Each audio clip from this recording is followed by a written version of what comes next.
It's my pleasure to welcome you not only to the City of Southampton for this conference, but also to Port Southampton. So I'll give you a little bit of background around the port. Hopefully some of you will be able to join us tomorrow on the tour as well to gain a better understanding of what the port actually does. And I'll try and frame some of this discussion as we go through around some of the conference agenda items that we've got as well. But I think it's important to say that Southampton is a great maritime city.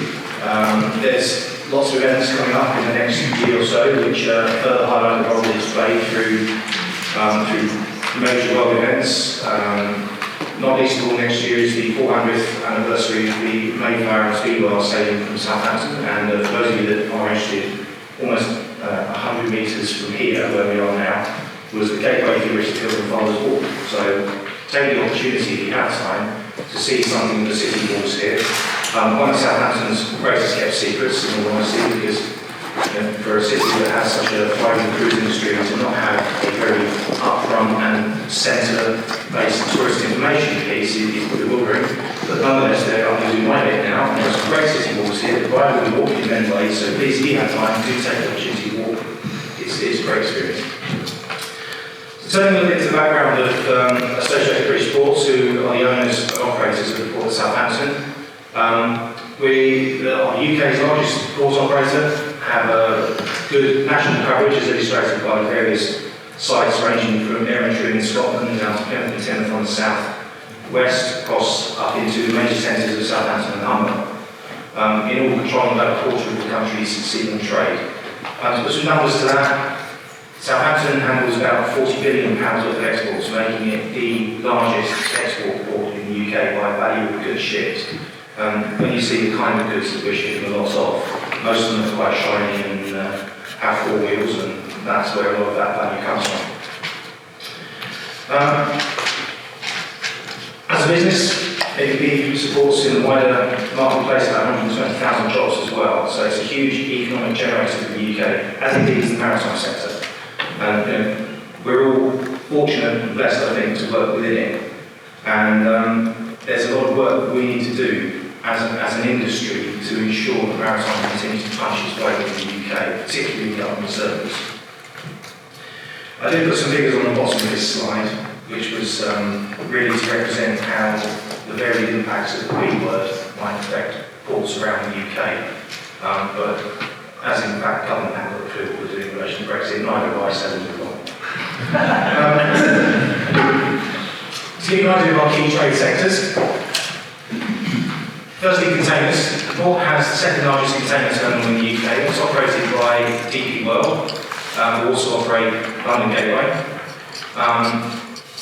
In terms of productivity, it's the most productive of UK container ports. I'm very pleased to say it also has the largest rail percentage in terms of the volume of containers that enter the port, leading then onto end destination by rail or coming the other way for export boxes. And that consistently tracks in the sort of low 30 percentile. We'd like to do a lot more to try and improve the connectivity of our container offering here. 5 years ago, we opened and invested in a new facility at SCT5 to take the largest container vessels in the world. And that comes back to the point about how we address issues around perception and congestion in the port. So huge investment, 120 million plus spent on the container sector to ensure we have the capability going forward.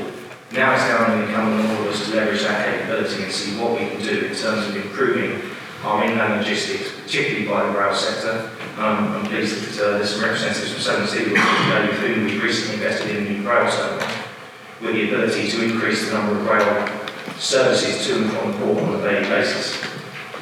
So we're driving where we can that sustainability agenda, because Southampton is one of the cities nationally that has an air quality management issue to manage. There are model exceedances which we all have to do something about. That was a very sobering presentation in terms of the climate matters, and we all need to be doing what we can to try and influence decisions in the supply chain to act in a sustainable way. So the first part of that is getting the infrastructure right at the port end of things, and I believe that certainly in the container and road sector now that we've done that. So now it's down to us to ensure that we can maximise and leverage that. Within the cruise business, we are UK's #1 and Northern Europe's busiest turnaround cruise port. That's people starting and finishing their holiday. But again, although the great piece about cruises is that they're consistent, they book years out, with natural geographic advantages we have here in the port, cruise ships can come and go as exactly when they want to come and go, booking 2 to 3 years in advance if necessary. We have 14 hours a day of rising and standing water here, so it's consistently open for people to come and go as they need to. But that doesn't mean we live in an uncongested world. Cruise ships are getting bigger. In the next year or so, we'll be opening the first terminal here in the port capable of handling Keynote's new flagship Iona, which will be home and ported out to Southampton with a capacity of 6,000 passengers. Sobering figures when most of the terminals here were built for ships probably half that size. So challenges on the port to make sure we can stay current and make sure the infrastructure is fit for purpose, which in turn means that we can then service the needs of all of our customers. We're currently UK's #1 automotive port. We handle just over 900,000 units each year here, and that ranges from cars to light commercial to pretty much anything that can roll on or roll off a vessel. The key thing in this sector here is that for years the UK has lost its position in terms of being that hub location.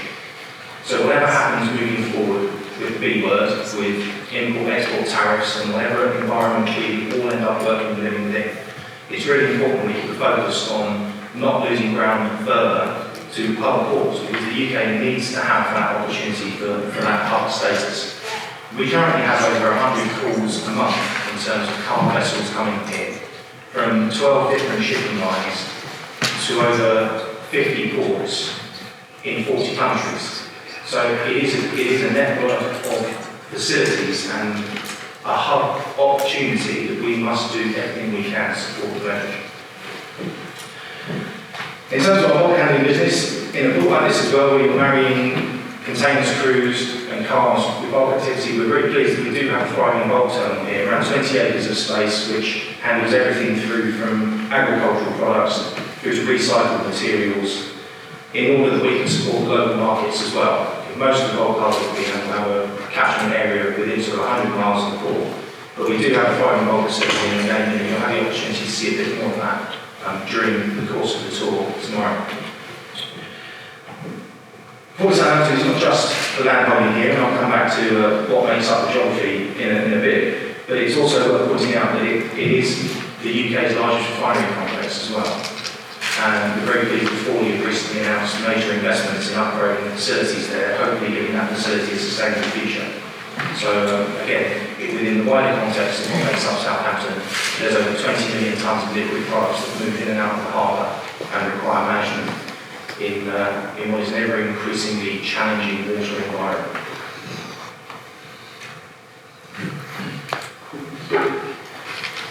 So this is effectively what makes up the current operation port.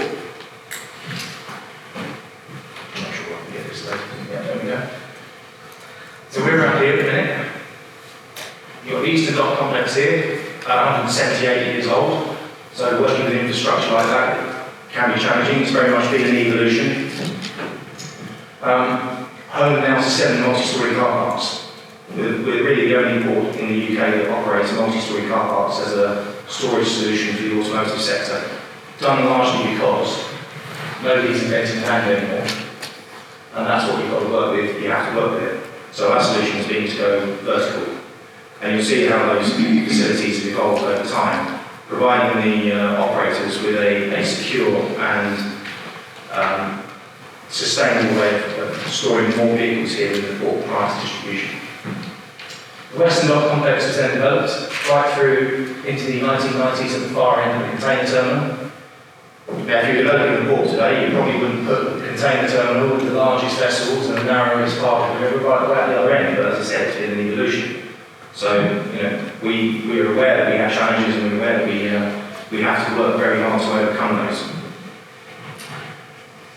In recent times, we acquired 2 industrial estate complexes at Marchwood and Keeling Wharf. And that's largely to do with making sure that we can secure industrial land in support of the maritime sector. Because the other thing that people like a lot around this part of the world is it's quite nice to live here. and there's not quite enough houses for everybody who wants to live here. So the threat to our business was that these industrial waterside spaces that support the maritime sector and support industry would be gradually migrating over and be redeveloped for residential. But nothing against residential, I mean, I don't know everyone else inside to live, but ultimately, the challenge to us was to make sure we had land available to support our key trades. So we've taken a step to invest in 2 industrial estates to make sure that happens. That bit there, those of you with longer memories will remember previous attempts by ABP to bring forward developments of facilities in an area known as Dibden Bay. And if anyone says I ever said Dibden word, I'd be shocked for saying it. But nonetheless, that area there is Port Development Land. It's 1,000 acres of waterside and dry land. And the challenge to us now going forward is how we present the vision of the port through to 2050. How we can demonstrate to the world that this is a hub location. It's an important gateway, not only for the UK, but also to the world. We are first port in, last port out on a lot of these main container and ro-ro services, which offer very distinct advantages to people repositioning goods into the marketplace, not only in the UK, but in the EU. So we will bring forward our ideas in terms of plans, aligned with the redefinition of our master plan for the port, to try and demonstrate how we can continue to offer the facilities we need to keep competitive in all of our key sectors. So it's a challenging environment to remain on top of, because ultimately the current facilities are quite narrow and have nowhere to go, because we are a city port. And that is something that you'll notice as you walk around here. I mean, the logic of an IKEA in a city centre is fun. I think will trouble me till the end of my days, but nonetheless, we wardrobe down. So on that, I think that's all I really have to say to give you a bit of a flavour for the port. And I hope that during the course of the conference here, we'll have the opportunity to debate some of the hot topics around how we can really position ports like this and the UK maritime sector to best compete. We have issues coming around driver shortages, inland connectivity is challenged. We've got the competitive position for rail freight, with the freight businesses going head to head with the desire for further passenger growth. We've got electrification of the main spines of the railway networks in the UK. We haven't answered the last mile question about what we do in terms of dealing with the access and the egress to port facilities. So there's lots of unanswered questions out there in terms of how we can continue to drive that connectivity point. And lots of unanswered questions about the role and the position that ports must play in an ever-increasing coastal network to ensure we've got the most efficient transport links that we can. So we're here, we're looking to the future, we're doing our best to invest in the infrastructure to get at least the front end of it right. The question, I guess, for all of us is what role can government play in that going forward? How can we as an industry leverage that and make those points clear? Because there are parts of the UK that are very good in terms of attracting government interest. The South is perceived as affluent, the South is perceived as an area of low employment. But when you start to delve into that, you look at the quality of the jobs and you look at some of the other indicators, it's not always as clear cut as perhaps government would take it. So there's a role for all of us, I think, to play. With that, I wish you a very successful conference. Please ask questions, please debate as we go, and I'll hand over. All right. Excellent, thank you very much.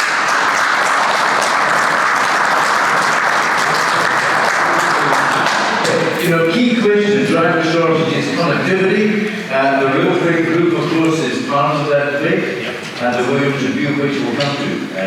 Now, Sarah, you're the obvious person to answer the questions.